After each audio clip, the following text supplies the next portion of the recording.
Greetings, programs, and welcome back to the grid. Yes, they made another one. And yes, I know it's not a very scary film for October, but actually the idea of going into an entirely new world and not being able to come back out potentially, that could be pretty terrifying.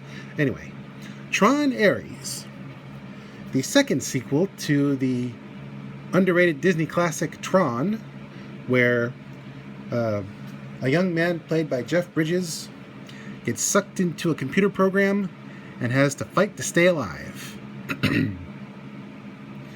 And thus redefine what it means to be human. Now, years later, they made a sequel, TRON Legacy, where Jeff Bridges' son tries to find him after he disappeared, only to discover he was in the computer program the whole time, creating a new world. Now, that film was okay. I enjoyed it, but it seemed too polished, too clean compared to the original. Now, the original was Rotoscope City. Now, Rotoscope is a way of adding animation onto live action. They also did that with an animated version of Lord of the Rings, with mixed success.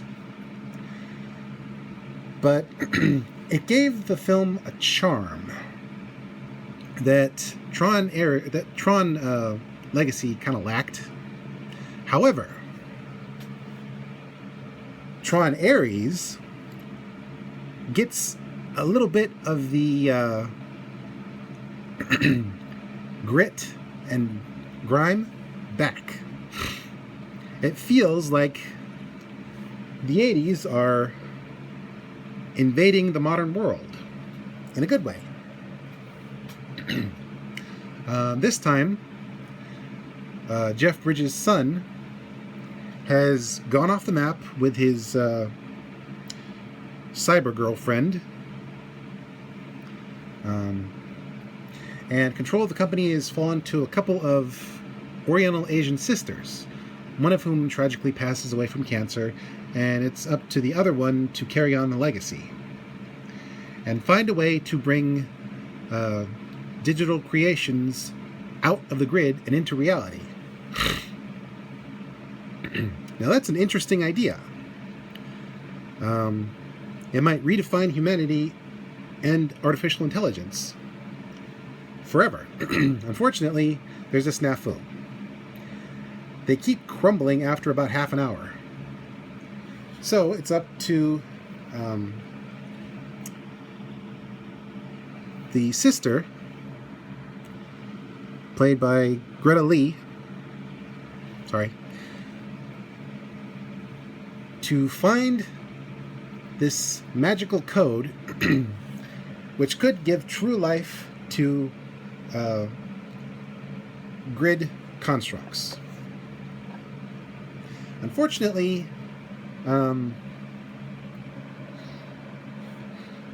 the company headed by David Warner's character in the first film,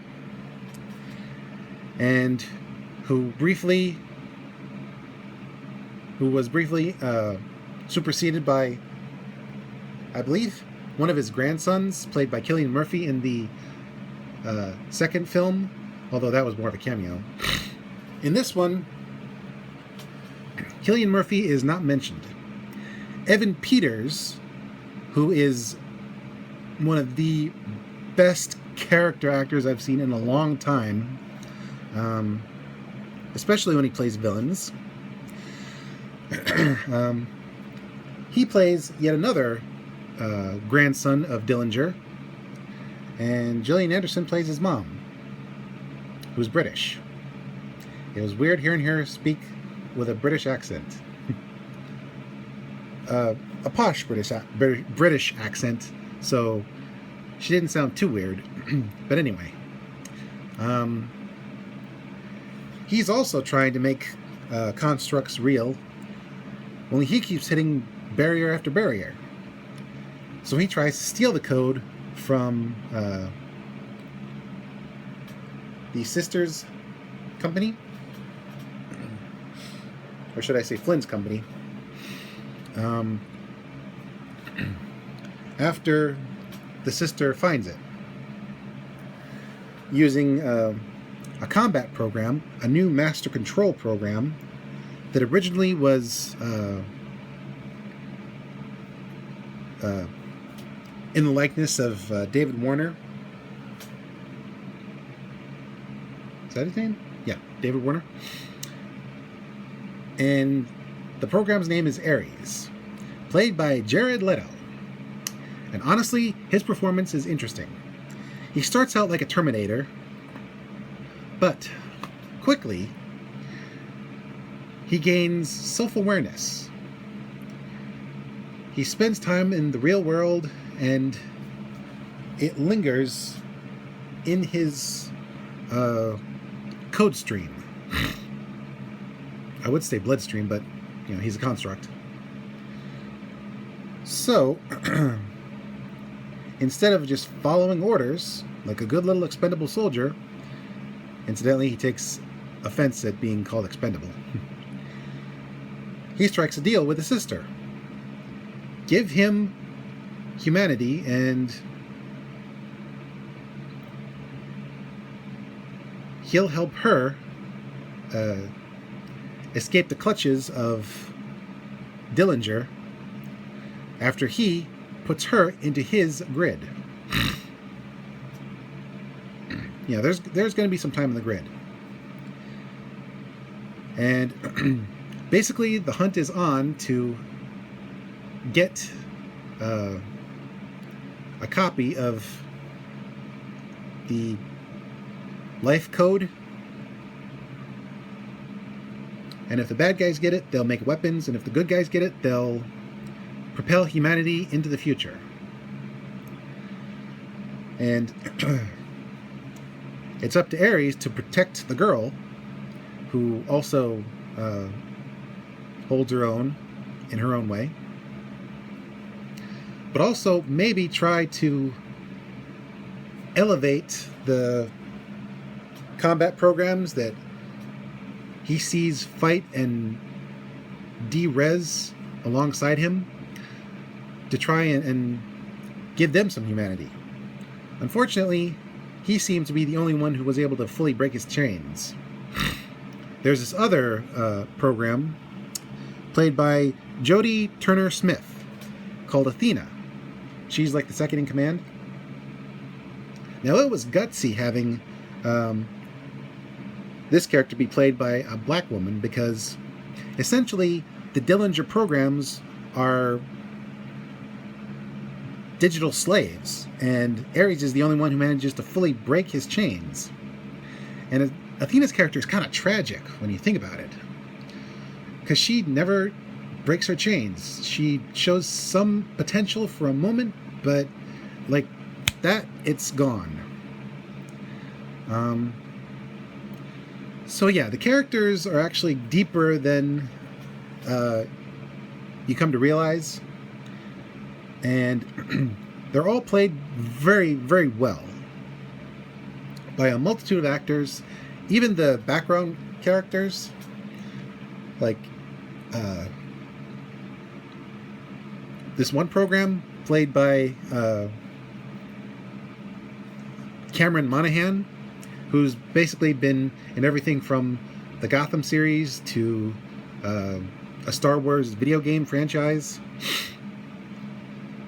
He plays a combat program who gets wounded, and like Finn in Star Wars The Force Awakens, that sort of awakens Aries to new possibilities, which I just realized. Once again, the stormtrooper seeing his fellow trooper getting killed, and the higher-ups being indifferent about it, is what sets off this character on a hero's journey.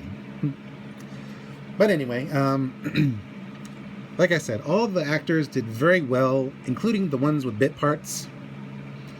Now let's talk about the effects and the settings.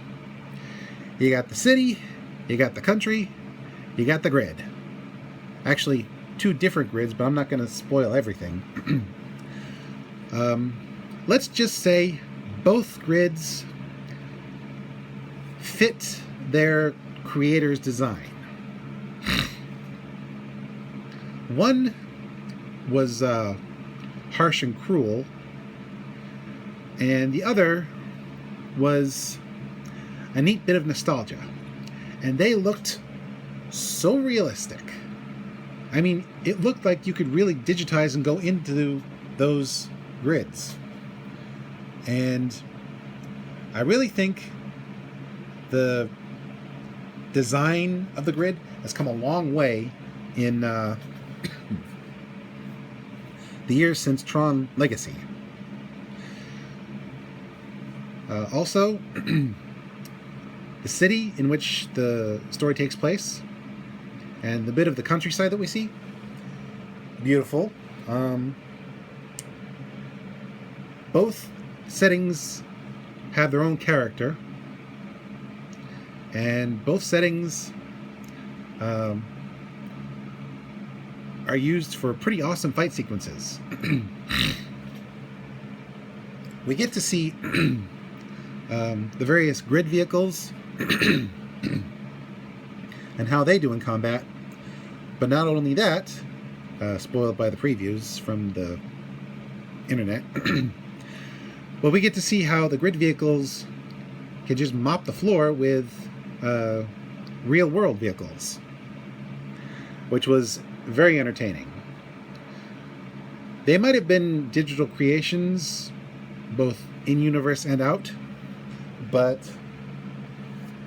the vehicles themselves had enough of a weight so that they didn't just feel like digital constructs. It's like when fans create actual Warthog vehicles from the Halo universe. That's what it was like. They might have been digital creations, but they were properly brought to life.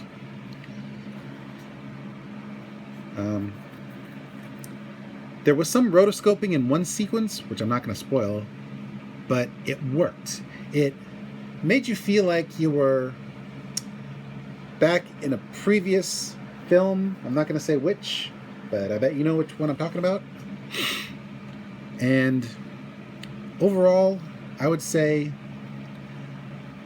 the team responsible for breathing new life into the grid and these characters did right by the original creators of the Tron franchise. The music, which was a combination of the classic Tron soundtrack and some new guys who are kind of household names in some circles, did an okay job. I think the strongest points were when the classic soundtrack was upgraded for Dolby digital surround sound and whatnot. Meanwhile, the artists who put their music on there, some of it felt a little out of place, but it didn't clash too terribly. They did an okay job. Overall, Tron Aries feels more like a sequel directly to the original Tron. It's got callbacks, it's got characters, it's got effects that just feel like they are more of an upgrade from the original film, and not an overly clean digitization like with Tron Legacy. So I would say, in terms of film trilogy pyramid, This one's upside down, with Tron and Tron Aries as two top corners, and Tron Legacy as a bottom corner. You know, it's like how the Dark Knight trilogy has the first and third films as the bottom two corners, and the Dark Knight is the top corner. But anyway, so bottom line, if they make another Tron film, which they did kind of hint at, bringing in the idea of characters from the second film, maybe we'll get to see Cillian Murphy back.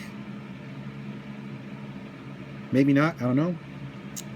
But I'm pretty sure we'll see Evan Peters again, because his performance really sold his character. Yeah, I didn't get into it earlier, but Peter's character,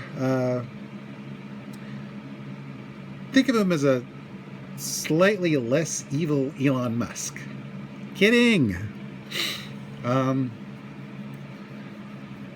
So yeah, basically he's like a tech mogul genius boy who gets in over his head when he realizes he might have maybe neglected a few safety features here and there. And I do want to see more of what his character becomes. So yeah, if you're a fan of the first two films, this one is a worthy addition. And confidentially, I did see a thumbnail for the Nostalgia Critics view on this film, and it was titled Tron Gone Wrong or Tron Done Wrong, and I disagree. I think Tron was done fairly well this time around, and like I said, it left me wanting more, and I do hope they do a sequel to bring the whole franchise to a head and close it out on a hopeful note. This is Mr. J signing out and reminding you, when you're online, always protect yourself. And watch out for particle lasers, because you never know when you might get sucked into the grid. And let's just say there may or may not be a Flynn in there to help you. And hopefully we've not seen the last of the ones who fight for the users. Safe surfing programs. See you in the grid.